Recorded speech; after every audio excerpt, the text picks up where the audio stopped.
சென்னையை அடுத்த பூந்தமல்லியில் உங்களுடன் ஸ்டாலின் முகாம் தனியார் மண்டபத்தில் நகர்மன்ற தலைவர் காஞ்சனா தலைமையில் நடைபெற்றது. இதில் பல்வேறு அரசு துறை சார்ந்த அதிகாரிகளை மக்கள் சந்தித்து மகளிர் உரிமை தொகை மற்றும் ஆதார் பிறப்பு சான்றிதழ் பட்டா மாற்றம் போன்ற பல்வேறு தேவைகள் பூர்த்தி செய்யப்பட்டது.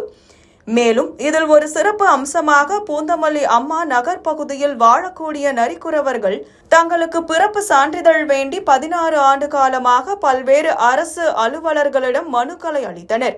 அவை நீண்ட காலமாக தரப்படாமல் இருந்தது. மேலும் இன்று நடந்த உங்களுடன் ஸ்டாலின் என்ற முகாமில் முதற்கட்டமாக 9 நரிக்குறவர்களுக்கு பிறப்பு சான்றிதழ் வழங்கப்பட்டது. மேலும் இதனைத் தொடர்ந்து ஆதார் கார்டு மற்றும் அரசு இதர சலுகைகளை கேட்டு சட்டமன்ற உறுப்பினரிடம் கோரிக்கை வைத்தனர். பிறப்பு சான்றிதழை தொடர்ந்து அவர்களுக்கு ஆதார் அட்டையும் இன்றே வழங்கப்படும் என்று உறுதி அளித்துள்ளார். மேலும் தங்கள் அன்பை வெளிப்படுத்தும் வகையில் தங்களிடம் இருந்த மணிமாலையை சட்டமன்ற உறுப்பினர் மற்றும் நகர்மன்ற தலைவர் அவர்களுக்கு நரிக்குறவர் மக்கள் அணிந்து தங்கள் அன்பை வெளிப்படுத்தினர்.